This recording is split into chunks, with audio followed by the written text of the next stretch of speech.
Okay.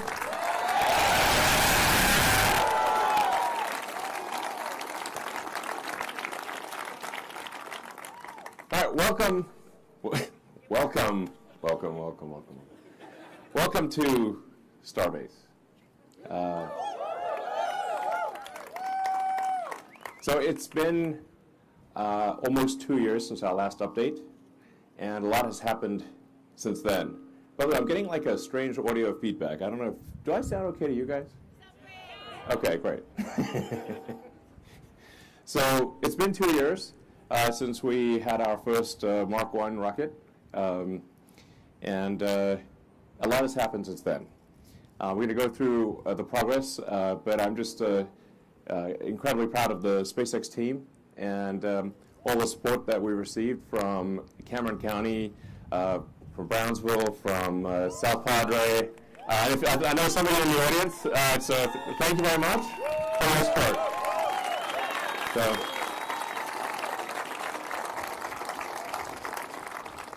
So before we jump into the details of what's happened over the past 2 years, I think it's worth just talking a bit about this, like why are we doing this? This, I mean, pretty epic, but what's the sort of deep meaning behind this? Like, why build a giant reusable rocket? Why make life multiplanetary? And I think this is just an incredibly important thing for the future of life itself. So, and there's both I call it the sort of the defensive reason or the life insurance reason. That's one part of it, which is that there's always some chance that something could go wrong on Earth. The dinosaurs are not around anymore, so there could be some calamity that where we do ourselves in, or there's a natural disaster. Now I'm naturally an optimist, so I think the probability of that is low, but it is not zero. And eventually the sun will expand. It might take a few 100 million years, so don't hold your breath. But eventually the sun will expand and destroy all life. So for those who really care about not just the humans, but all the life on Earth, it is very important, essential, that over the long term, that we become a multi-planet species and ultimately even go beyond the solar system and bring life with us. And we are life's stewards, life's guardians. The creatures that we love they can't build spaceships, but we can, and we can bring them with us. And I think that's pretty important, for those that care about the environment and care about all the creatures on Earth. So that's like I would say like the defensive or the life insurance reason for life collectively. But there's also an inspiring reason, which is that life can't just be about solving problems. There have to be things that inspire you, that move your heart, that make you glad to be, when you wake up in the morning, you're excited about the future. And going out there and being a multi-planet species and being a spacefaring civilization and making science fiction, not fiction forever, I think that's one of those things. I think that's what fires me up the most. Is like, let's go out there and find out what this universe is all about. Are there other species out there? Maybe. Hopefully it's. I mean, we're going to go find out what the heck's going on. What is going on? I mean, how do we get here? What's the meaning of life? 42. But what's the question? If we go out there and we explore the galaxy, ultimately, then we can find out some of these questions, and it will just be very exciting to do that, and something we can all look forward to. And even whether somebody chooses to go or not, I think vicariously we can all go there. Just like with Apollo, where only a handful of people went to the moon, but in a sense we all went there. humanity went there. And so even if somebody doesn't choose to go themselves, I think vicariously through others, they will go, they will understand, they will experience the universe. And I think that's incredibly fundamental to an exciting future. And that's why we're doing this. So.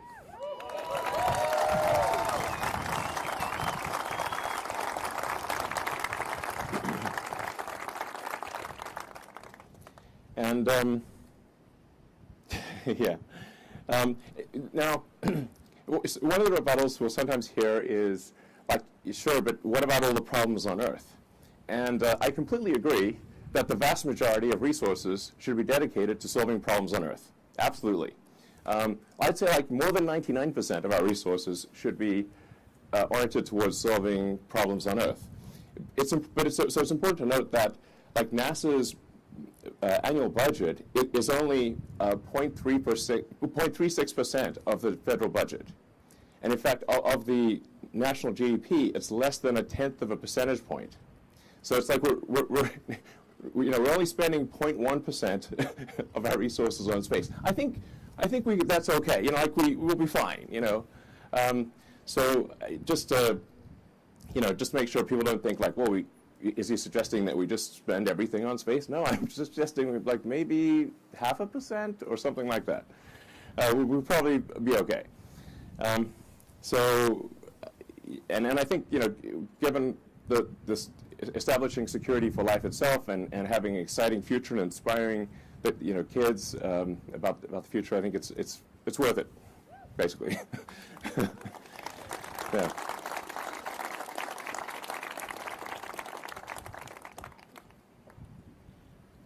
So, well, how do we do this? How do we make life multiplanetary? What's the first step? And the essential technology, the holy grail breakthrough that's needed, is a rapid and completely reusable rocket system. So this has never been accomplished before. And a lot of people, for the longest time, thought this was not possible. Now, with Falcon 9, we've been able to show that you can have reuse of a boost stage and reuse of the fairing. So with Falcon 9, we've demonstrated a lot of reuse of the boost stage and of the fairing. We've had over 100 reflights of the fairing of the booster, and I'm not sure of the fairing number, but it's a lot. And that's a big step in the right direction. With Starship, we're aiming for full and rapid reusability. So, we actually need to accomplish that. That's not done yet, but the success is one of the possible outcomes, which I always think is when embarking on an endeavor, success should be at least one of the possible outcomes. And for this design, that is the case. And we're aiming for rapid reusability, which is why the booster is going to take off and then fly back to the launch tower and aspirationally land on the arms, which does sound insane, or as Bill Riley would say, audacious. But if it does come in too fast and shear off the arms, then I guess it will be a farewell to arms. Sorry. The dad jokes, I have to warn you, they're only going to get worse. Here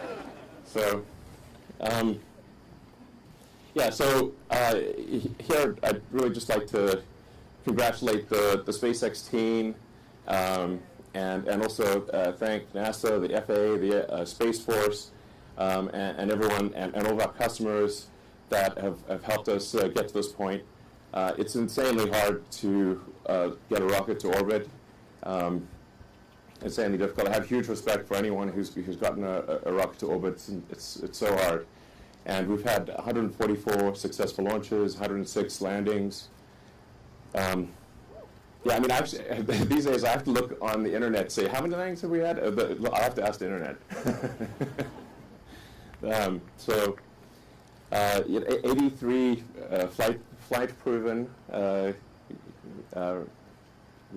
launches. Although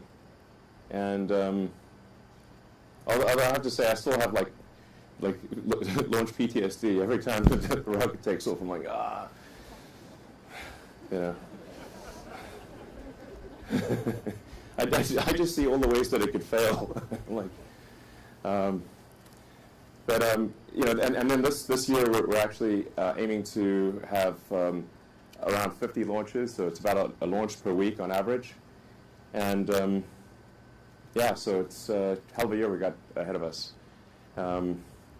and in terms of mass to orbit, if you look at like tonnage to orbit. This bar chart that we'll show here really illustrates how profound a rapidly reusable rocket, especially a big one, is, what effect that has on total tonnage to orbit. So the total mass to orbit to date of Earth is around 15,000 tons, maybe 16,000 tons. The mass per Starship, after a year, just 1 year of launching, if it launches 3 times a day, would be equal to all the mass to orbit of Earth to date. That's just one Starship launching 3 times a day for a year.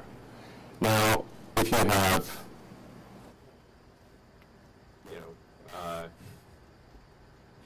Starships-ish, then, and we'll have more than that. Our goal is to be making at least a one stack per month, and then ultimately potentially a ship every 3 days.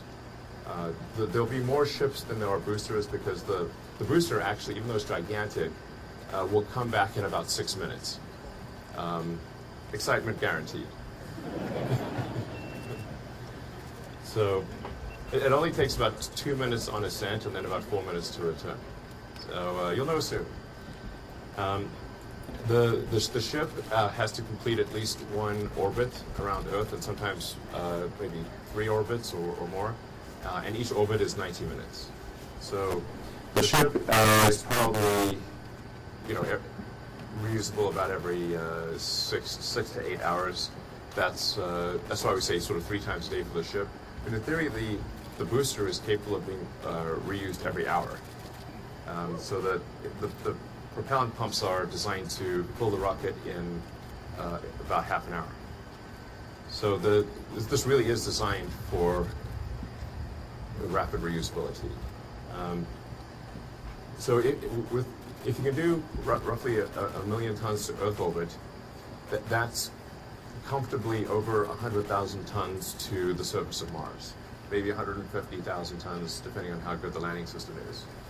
So now you can only go to Mars every 2 years. And I think maybe roughly you need about 1 million tons on Mars to have a self-sustaining city. But the critical threshold, I think, for Mars is to have a city that is self-sustaining. It's going to be incredibly difficult to make a self-sustaining city because if it's missing any ingredient at all, however minor that ingredient is, then if the ships from Earth stop coming for any reason, the city will die out. So the critical threshold to pass one of the most important great filters for any species is to have the other planet no longer dependent on the original planet. So I don't know exactly what that tonnage is, but I suspect it is at least, if one tries to get the right order of magnitude, about 1 million tons. Hopefully it's not more than that. Starship is capable of doing that. It's capable of getting 1 million tons to the surface of Mars and creating a self-sustaining city. And I think we should try to do that as soon as we can. The window of opportunity may be open for a long time, and I hope it is, but it may also be open for a short time. And this is the first point in the 4.5 billion year history of Earth that it has been possible. I mean, let that sink in. Or if there's a sink, let it in. Still knocking at the door. I mean, it's a sentient sink. Let's face it. Let it. I mean, come in. So, 4.5 billion years. It's been a while. This is the first time it's been possible. We need to seize the opportunity and do it as quickly as possible. I mean, to be frank, civilization is feeling a little fragile these days. And like I said, I'm an optimist, but I think we've got to protect the downside here and try to build that city on Mars as soon as possible and secure the future of life. And it's going to be an incredibly exciting adventure.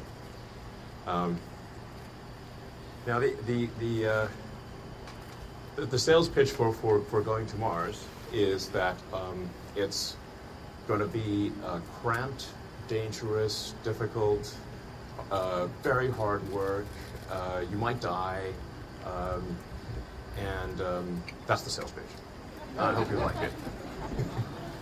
So far from being some sort of escape hatch, it will be extremely difficult and dangerous and tough.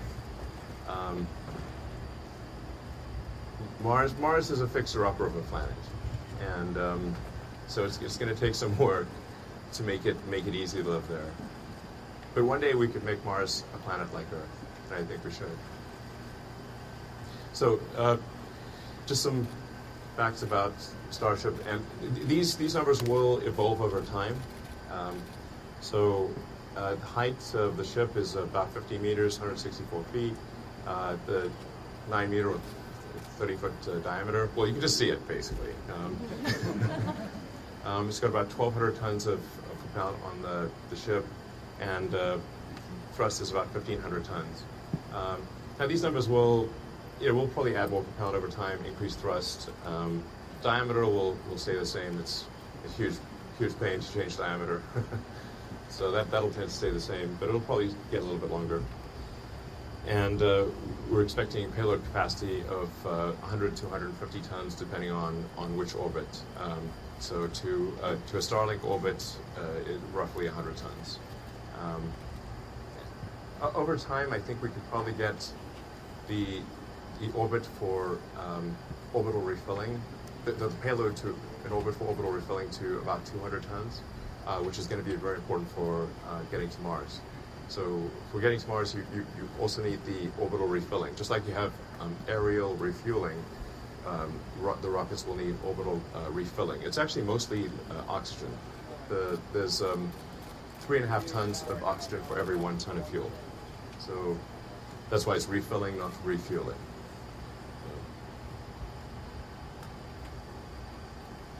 Heat shield. So this is the world's largest heat shield. And this is, we actually make this at our little factory in Florida near Cape Canaveral. I would call it the bakery. And we're actually using a lot of techniques that are used for roofing tiles. So we need to have a heat shield that is capable of resisting extreme heat, but also is not crazy expensive. And our heat shield team has done amazing work in creating the world's largest heat shield, and one that is reusable, but also robust and low cost. So it's not a crazy money heat shield. And yeah, you need good heat shield technology for entering from orbit. Orbital refilling. We were going to do an animation of this, but it looked a bit wrong.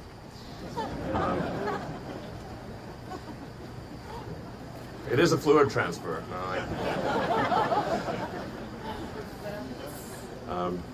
So, yeah, play a little Barry White, you know. So that's one of the technologies that is necessary for getting to Mars. So the ship would get to orbit with payload, and then in orbit we'd refill the tanks so it would have enough propellant to get to Mars. Mars is far. So now this is essentially docking in orbit, and with Dragon docking with the space station, this is a technology that that SpaceX has become quite good at. We've done, I think at this point, a couple dozen dockings with the space station, and it's actually way harder to dock with the space station than to dock with yourself.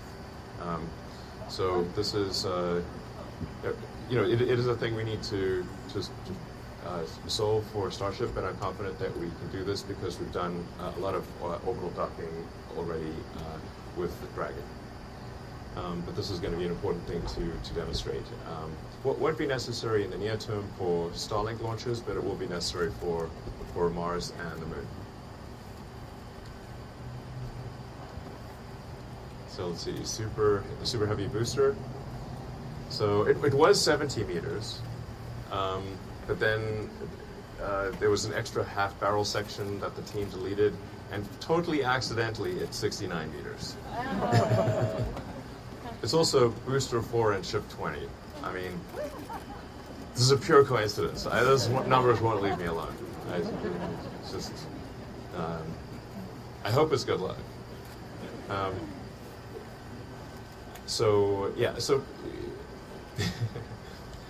So propellant capacity is like around 3,400 tons. I think it'll probably it will increase over time. Probably get to 36, maybe 3,800 tons. Thrust is around 7,600 tons. That'll probably increase too over time.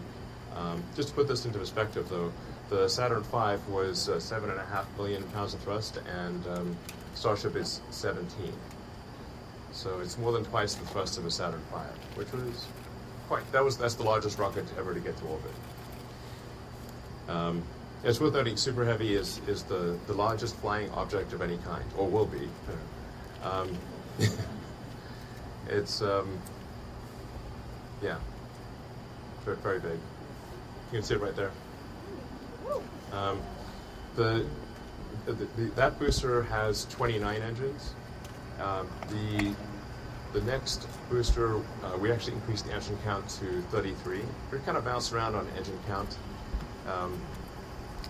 but because I think at one point we had like 37 engines, and they went to 29. We finally settled on 33 engines, which is about actually the most number of engines you can actually fit under that booster without like expanding the diameter.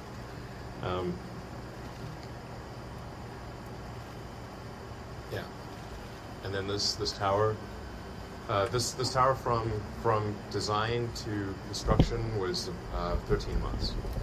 So it's quite an epic structure. It's really worth emphasizing that the whole launch system, which is basically stage 0, is I'd say as complex and difficult as either the booster or the ship. So I really want to emphasize that this is it's a very difficult thing that requires a lot of hardcore engineering, and it's really, like I said, the tower and the launch system, which I call stage 0, is just as important as stage 1 and stage 2.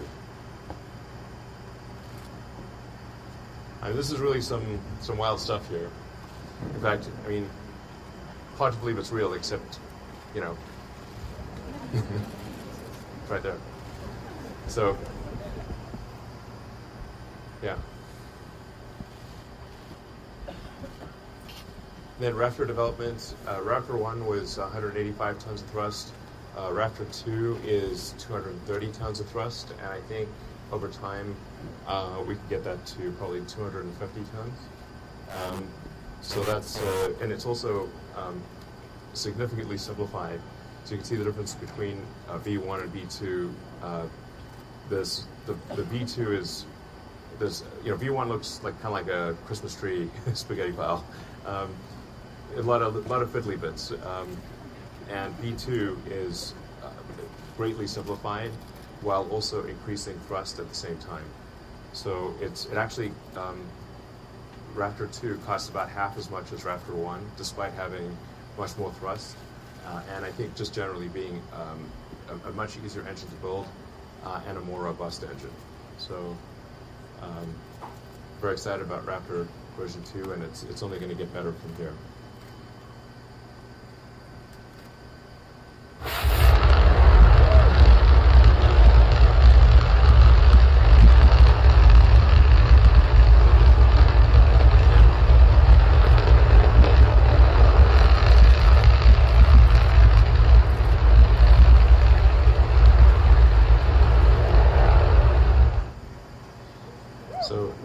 So Raptor 2 is pretty sick, and we're actually the peak thrust that we've operated Raptor 2 at this point is 247 tons, and so I'm confident that with some improvements we can get to a 250 ton operating point, and continue to simplify and sort of robustify the engine. So it's really a spectacular piece of engineering, extremely difficult to make and succeed. This engine has been mind-bogglingly difficult, but it is one of the essential keys to. I mean, it is essential, obviously, to making Starship work. It'll be the first full flow stage combustion engine to get to orbit. Yeah. Kind of need that ISP and thrust to wait. So why Starbase? A lot of people like say why Starbase? Why here? And we kind of needed a confluence of factors. The getting to orbit, you want to launch eastward so that you have help from Earth's rotation. So the closer you are to the equator, the more of a sort of a boost from Earth rotation that you get. So you want to be as south as possible and launch eastward. And then, it's always possible that something goes wrong. And so you want to have a good clear area. You want several miles around the launch site to be unpopulated or at least clearable. And that doesn't actually leave a lot of options.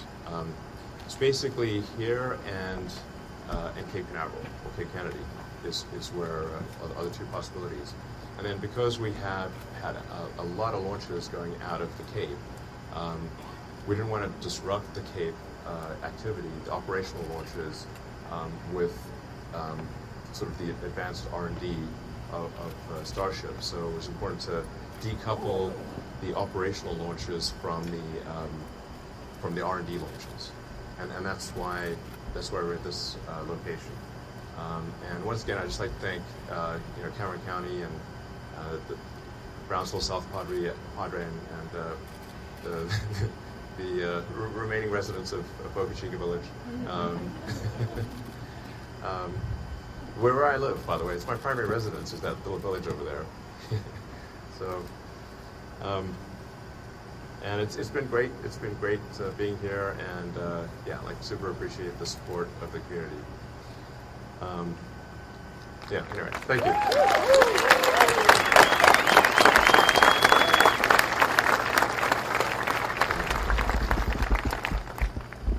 So I think we've got a video to show what we hope will happen with launch.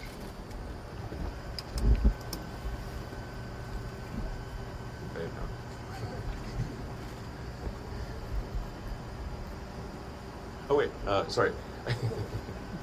We have some upcoming Starship missions. Orbital flight is really just the beginning. So we're going to have a number of Starlink missions that will launch Starlink satellite version 2. But even more exciting than that is the NASA human spaceflight mission. We're incredibly honored that NASA has selected Starship to take astronauts back to the moon for the first time in half a century, which is kind of mind-blowing.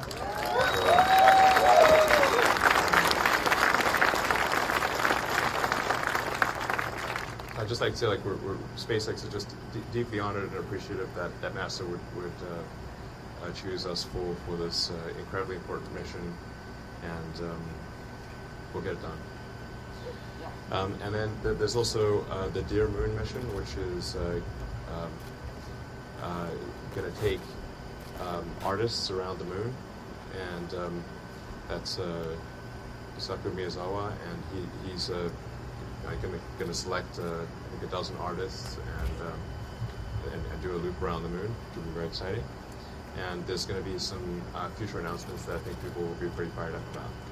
So, anyway, super exciting future ahead with this.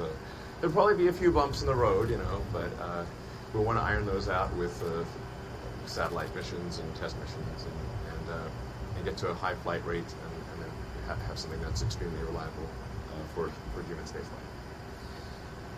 So.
let's make this real. Any questions?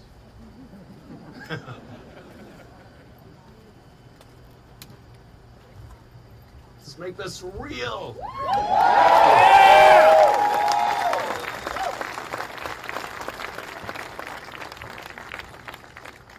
Far away. Anyone? I can't see you, so you probably just have to yell it out or something. Raptors on the Starship. 6 of them. Yes, there's 6 Raptors on Starship. Currently 3 with the vacuum nozzle, 3 sea level. Sorry?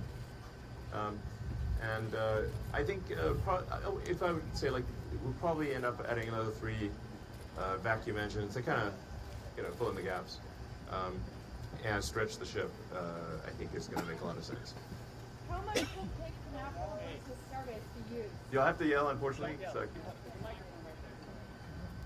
We are building a launch site, a Starship launch tower at 39A at Cape Kennedy, and we're also building a Starship production facility at Cape. So we'll have production facility and launch site here, and a production facility and launch site at the Cape as well. Are you working It's important to have on redundancy. life support system? So, Life support system. It's Irene Klotz with Aviation Week over here. I've got lights in my eyes, so unfortunately I can't see. Okay, well- I'm blinded. So I'll have to, I can hear We're where the all speaker is here. coming from. Okay. But, You should, I believe you're expecting to hear in a couple weeks about the possible finding of no significant impact from the FAA. Have you gotten any indications if that's going to come through, and what is your time frame for the orbital flight test? Thanks. well, we don't have a ton of insight into where things stand with the FAA. We have gotten sort of a rough indication that there may be an approval in March, but that's all we know. So, hi Elon, Marcus Harvey. Can you talk about the point-to-point capability? Is there a possibility between here and Cape Canaveral? Oh, well, yeah, I guess technically yes. So, I mean, depending on how good things get with Starship, there are some scenarios where it might actually be the lowest cost means of transporting cargo long distances. So the interesting thing is that the capital efficiency of a rocket is much better than the capital efficiency of a plane for long distance flights. So now this would really be more for if you're going like, I don't know, a quarter or a third or halfway around the world, where if you went from, I don't know, say here to Singapore or something, that's a long flight. So, I mean, I don't know how long that is. I'm not sure you can even go there nonstop, but it's probably like 20 hours plus. And but in a rocket, it would be less than an hour, so like 45 minutes or thereabouts. So that means you'd be able to use the rocket 20 times more often than an aircraft. So it's 20 times the capital efficiency. So provided the propellant cost is competitive with aircraft, and bear in mind, like I was saying, there's 3.5 tons of liquid oxygen for every 1 ton of fuel. And liquid oxygen is basically just the cost of electricity, because it's in the air, basically.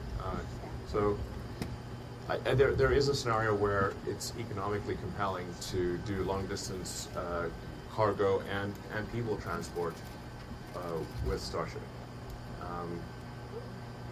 That'd be very cool, and I think that'd be great for getting a high flight rate and a business case for supporting a lot of Starships operating. But basically, nothing's faster than an ICBM.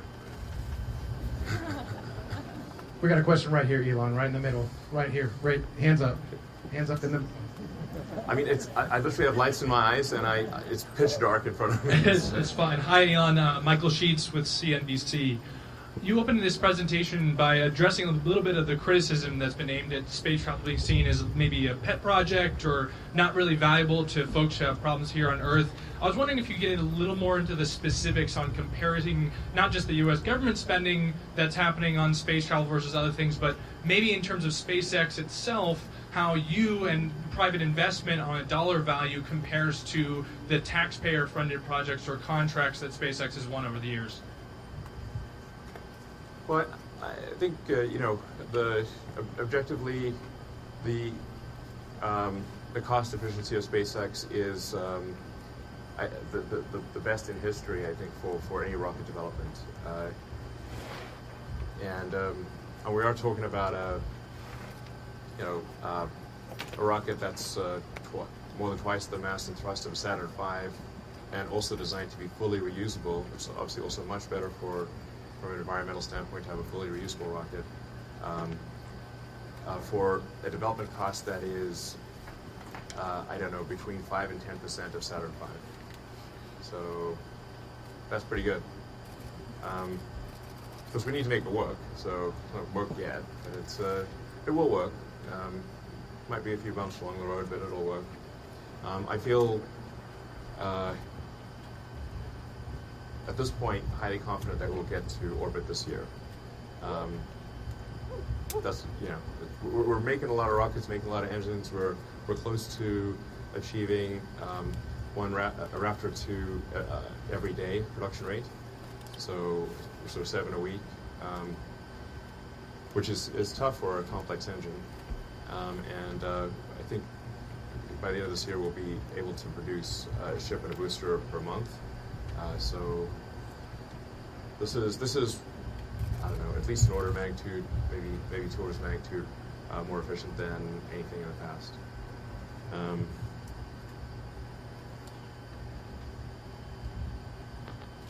Yeah. Hey, Elon, this is we were left with Super Cluster. I'm just wondering, what does SpaceX's plan and timeline look like if the FAA ultimately decides to do a deeper environmental review of Starbase? And then one other thing, you might be able to give an updated figure on what it costs to Starship and what it would cost a customer to buy it on one. Thanks. Yeah, I mean, I am optimistic that we will get approval. Like, I think objectively, I think this is not something that will be harmful to the environment. We've obviously flown the ship several times and done multiple landings and taken some landings. We've fired the engines a lot, so I think the reality is that it would not have a significant impact. Now, of course, that doesn't mean things don't get delayed from a regulatory standpoint, and we are in a litigious society, and so there's always sort of lawsuits from someone. It's lawsuit city. Now we do have the alternative of the Cape, and we actually applied for environmental approval for launch from the Cape a few years ago and received it. So we actually are approved from an environmental standpoint to launch from 39A. So I guess our worst case scenario is that we would, I don't know, be delayed for 6 to 8 months to build up the Cape launch tower and launch from there. From a cost standpoint, the costs will improve significantly over time. So, because it'll take us a moment to achieve full reusability and full and rapid reusability, we'll probably lose a few vehicles along the way. With Falcon 9, I think it took us 14 or 15 attempts to successfully land the first booster. I don't think it'll take us that many with Starship because we have that experience, but it's certainly not a sure thing that it'll work for the first time.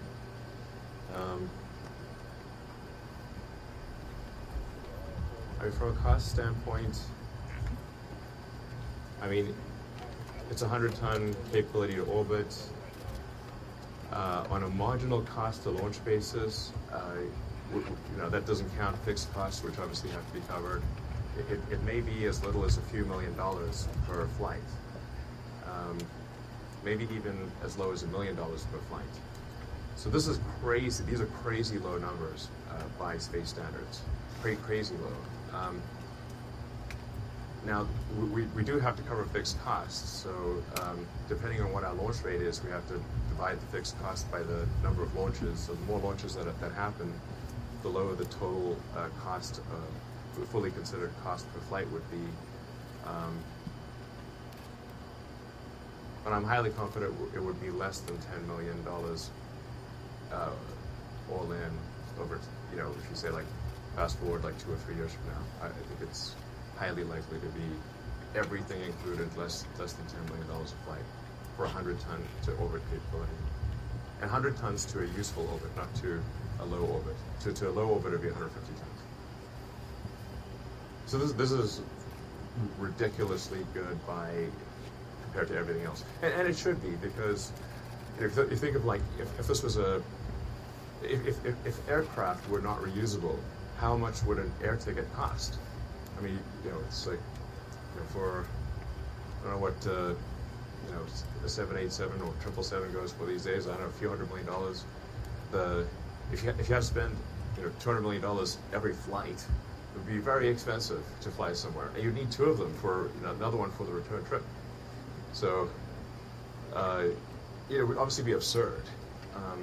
So if you can imagine if we were in a world where aircraft were expendable, and then someone came along with a reusable aircraft, it would be an absolutely profound game changer. That's what needs to happen for life to become multiplanetary, and that's what this design, I'm confident, is capable of that. It's just a question of how long it will take to refine that and have it really dialed. Hi. Hi. Sorry, this is Andrea Leinfelder of the Houston Chronicle. I wanted to know, when and how do you plan to test Starship refueling in space? And also, aside from NASA, Dear Moon, and Starlink, can you elaborate on the potential customer base for Starship? Thank you.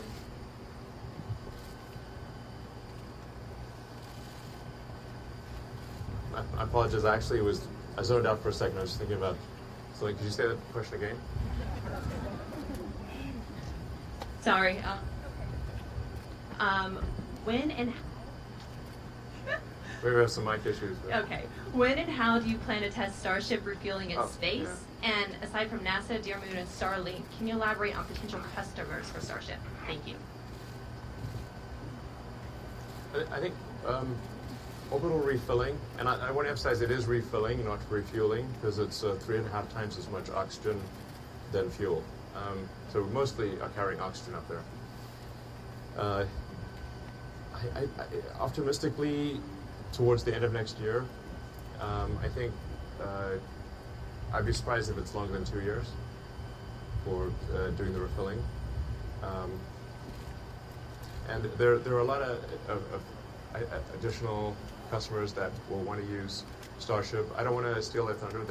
They're going to make their announcements, and but I think this will get a lot of use, a lot of attention. It's like I said, once we make this work, it's an utterly profound breakthrough in access to orbit. And when you have an utterly profound breakthrough, the use cases will be hard to imagine. I mean, when aircraft first came along, aircraft were viewed as toys, like they were like a novelty, not a means of transport. They were like, oh look, we can fly like a bird briefly and dangerously for a few minutes. Nobody at the time, or at least I think very few people at the time, thought that there would be a global aircraft industry with airports throughout the world carrying people to every part of Earth in ridiculously short periods of time. You know, when the Wright brothers first took off, I mean, most people were just riding horses. So you're like, you know, like riding a horse, see this crazy device, looks like witchcraft. And they would not have imagined that there would be aircraft flying, you know, tens of thousands of aircraft flying to every corner of the world. So I think we may, this really could be an extremely profound situation, and we really can't even imagine all the use cases at this point. Hi, Elon. This is Steve Clark with the Brownsville Herald. Thank you for the presentation. You're welcome. So if the FAA does come back and say we need an EIS, does Starbase bounce back from that at some point? Yeah, I mean, it would obviously set us back for quite some time because an EIS takes a lot longer than an EA. So we would have to shift our priorities to Cape Kennedy. Okay, and long term, what do you envision for Starbase? Like a spaceport with flights coming and going and Starship manufacturing, or what is the future role of Starbase? The future role of Starbase, I think, it's well suited to be kind of like our advanced R&D location.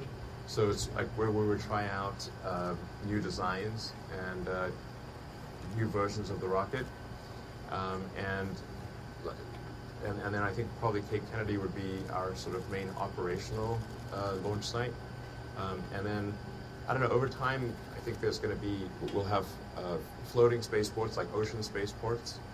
We got these 2 converted oil rigs that are going to be turned into orbital launch sites, and they can be moved around the world. So, you know, that I think there could be quite a few of those. You know, I think about like, if I think about like what would really work for long distance travel, because the rocket is quite loud.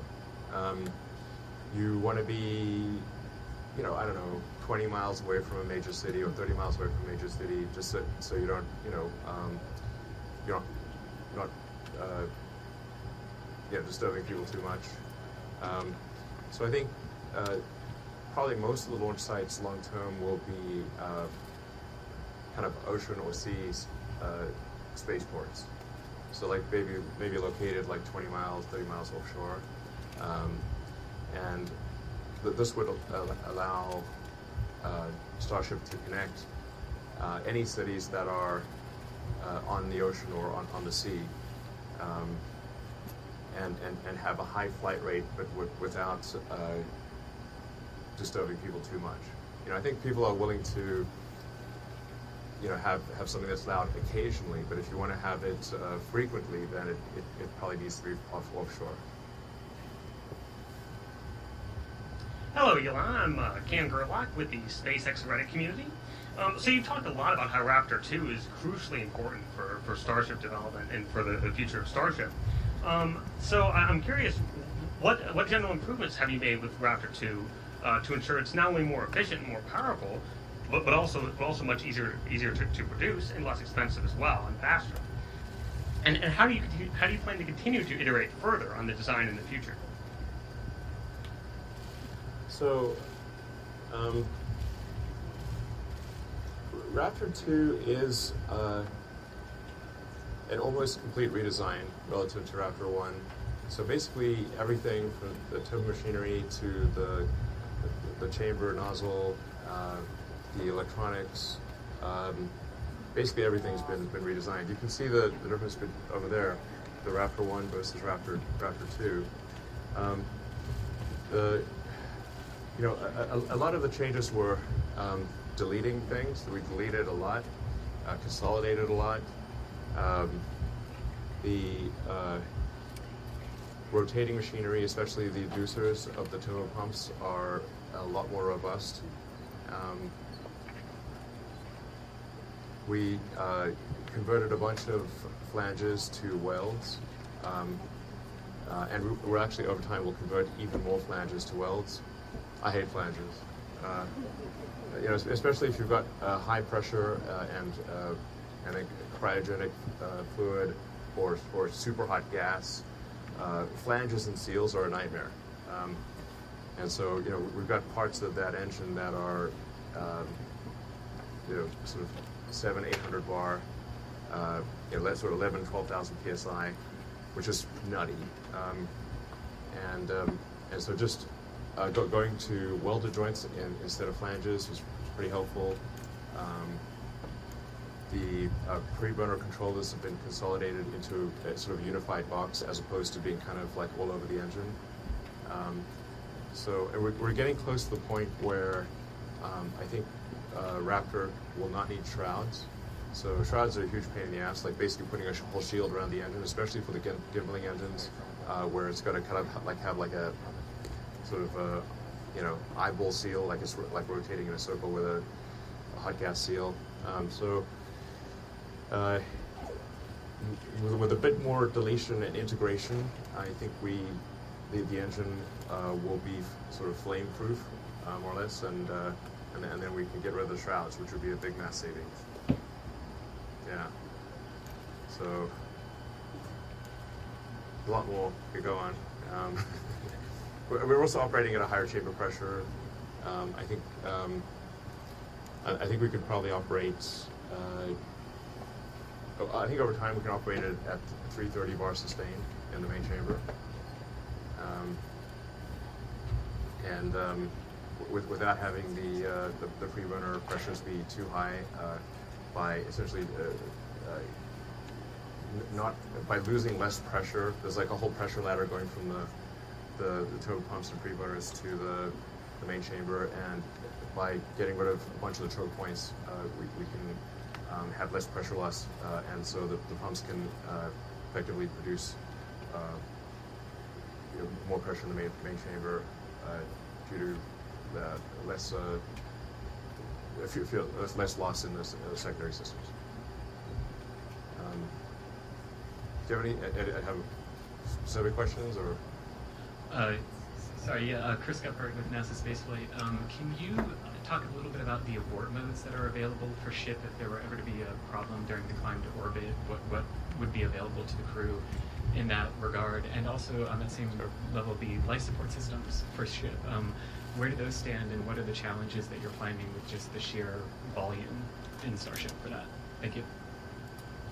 So Starship will not have an independent abort system, but I think something that would make sense is to have the thruster weight of the ship be enough that it could do it could take off from the booster, even if the booster has a failure at the pad level. So you get the thrust weight of the ship at sea level above 1, then even if there is something goes wrong with the booster, the ship can essentially fly away from the booster. And so that's something that I think will be important for carrying people, and also for high-value cargo, to have the ship have thrust weight greater than 1 even at sea level. And then there's like I said, that would be like the 9-engine version, and then even if you lost 1 engine, I think you should still be able to do an abort. So I think for crewed missions, we would essentially maybe tank the ship to some degree so that you'd have kind of launch abort capability with the ship, even if you lost an engine. That would be my recommendation. From a life support standpoint, we would have a sort of a renewable, like for long, you know, we could scale up the life support system in Dragon. That would certainly be an option, and that would work for missions that are, say, a week or 2 weeks. That would be fine. For missions to Mars, you'd want a life support system that is renewable. So it's essentially recycling everything in a closed loop system with close to zero loss to mass. So that would be a more advanced system, because you have to convert the CO2 back into O2 and kind of recycle, poop and urine and stuff. So that's a harder problem, but it's not an immediate problem. We can certainly scale up Dragon for any kind of missions that are a few weeks long. Hi, Elon. Eric Berger with Ars Technica. Thanks for taking some questions. I'm wondering if you do get that approval from the FAA in March. I know that there's really no way of knowing, but could you talk a little bit about the hardware readiness, sort of where you are technically? The launch tower is pretty incredible, but sort of the rocket, the ground systems, software. Like if you were to get some kind of approval from the FAA in March, would you be looking at, how quickly could the hardware be ready to go? Yeah, I think we're close to having the hardware ready to go. So right now, I think we're tracking to have the regulatory approval and hardware readiness around the same time. So around the same. Hopefully, basically a couple months for both.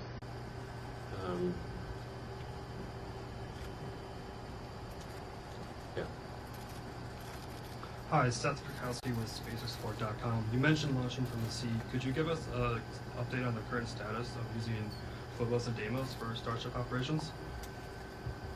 Yeah, so Phobos and Deimos thus far have been a relatively low priority. We needed to make the launch site here work. This has been quite a difficult endeavor. So we deprioritized the Phobos and Deimos. And just last month, we started to. We're going to take one of them and build at least a catch tower on it. So, and ultimately we will. Ultimately, meaning later this year,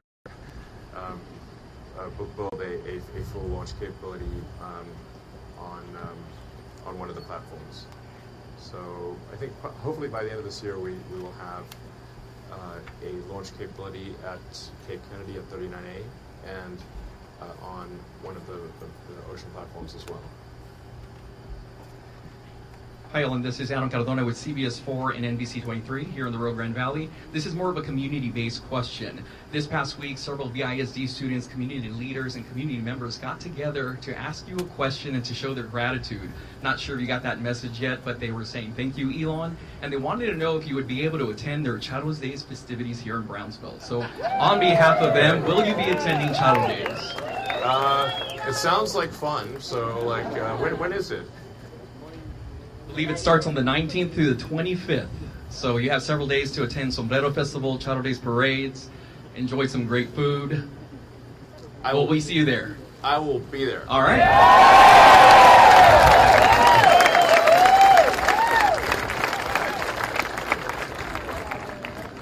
That's going to be hard to follow up. Hey, Elon. Tim Dodd, the Everyday Astronaut here. Okay, so a little bit more Raptor 2 talk again. Where are you at as far as production? How many do you have?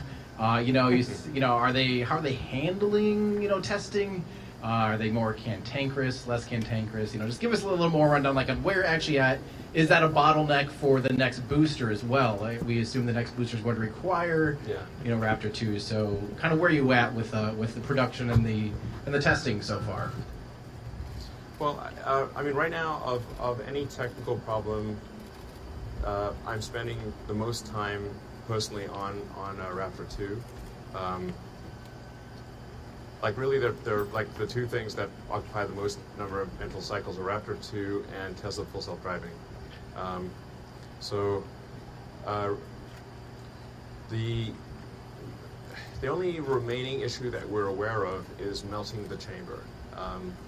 So that thing really wants to melt, It's got on the order of a gigawatt of heat, so pretty hot. Like a gigawatt's like what a nuclear power plant produces. So it really is desperately trying to melt at any point in time.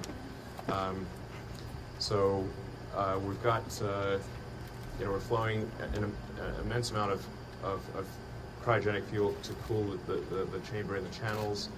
We have head-end film cooling. We've got throat film cooling, and we're just trying to get the exact sort of balance between head-end film cooling and throat film cooling to not melt the chamber.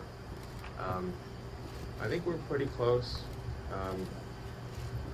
Like we have a couple engines in the stand that have I think 700 or 800 seconds of operation and several start cycles. So it's looking positive, but that's the remaining issue is melting the chamber. But in the meantime, we're scaling up all production to get to 1 a day or better. So apart from melted chambers, we're doing well. We've got a lot of pumps, a lot of electronics, a lot of pre-burner controllers. So just not melting the chamber, which is very difficult, is the kind of the last remaining challenge. But I think we're very close to solving it. And then the production system has a lot of momentum, like I said. We're really, like next week we'll probably make at least 5 or 6 Raptor 2s, for example. And I think we'll be at a 7 a week or better by next month. Those are crazy. These are crazy numbers for rocket engines, by the way. Yeah. Hi, Elon. Robert Perlman with Space.com and Collect Space. You mentioned the NASA contract for the human landing system. At what point do you envision splintering off development of Starship for HLS, or how are you going to balance the timelines of rapid reusability versus NASA's own schedule of when they're ready to go to the moon? I don't think there's really a conflict there. We're going to be making a lot of ships, a lot of boosters, obviously a lot of engines. Yeah, it's kind of interesting. Like with the booster with 33 engines and the ship with 9 engines is 42. There we go again. And that also total coincidence. So adding legs to land on the moon, we do not think is like that can be done pretty quickly. So I don't really see any conflict between the achieving rapid reusability and getting to the moon. Yeah, a high production rate solves many ills. So we're aiming for a high production rate. Hi, Lauren Grush with The Verge. I'm wondering if you can clarify the number of launches that you plan to conduct in order to do these refillings. I know a lot of numbers have been thrown around, so I'm wondering if you have landed on a final number, and how quickly do you plan to launch those missions back to back to refuel the vehicle to get to the moon? Thanks. Yeah, so the missions would happen pretty fast for refilling the vehicles to minimize oil off of the cryogenic propellants. Now for the vehicle going to the moon, we have some installation to minimize oil off. But we'd probably be launching, I don't know, probably every few hours, aspirationally. So, yeah. Hi, Elon. Kevin Haymeyer from Space Eccentric on YouTube and Rumble. My viewers are really hungry to know anything about the interior design for crewed Starship. You have HLS, you have Deer Moon, And last we heard, maybe a year or two ago, you were looking to hire Tesla employees to design the interior for Starship. How's that going? Well, we aren't focusing a lot on the interior quite yet. I mean, that will be important down the road, but our focus right now is just getting to orbit and proving out return of the booster and return of the ship. Yeah, it's fundamentally very difficult to build a fully reusable rocket given the strength of Earth's gravity and the density of our atmosphere. Like there's no, you can't have a lot of mass margin.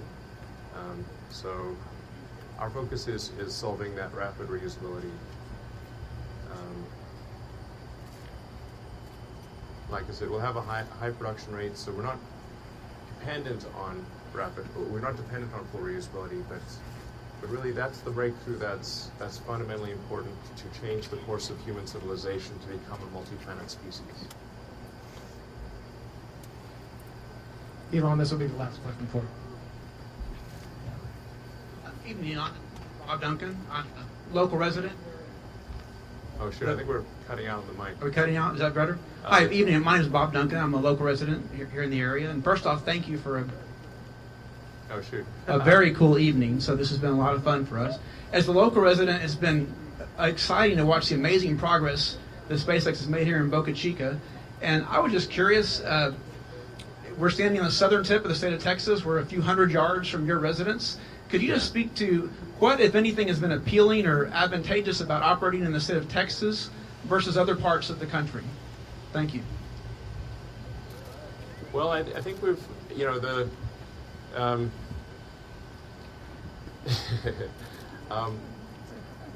well, I mean, we've had a lot of support from the community, and something that just happens over time with societies is that kind of rules and regulations build up, and they build up, more in some places than others, and they didn't, I think Texas has the right amount of rules and regulations.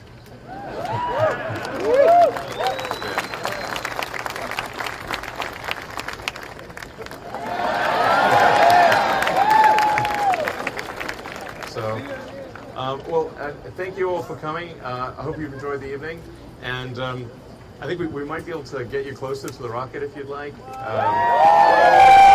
So we'll get you as close as possible while still being safe. Yeah, feel free to take pictures, have a good time, and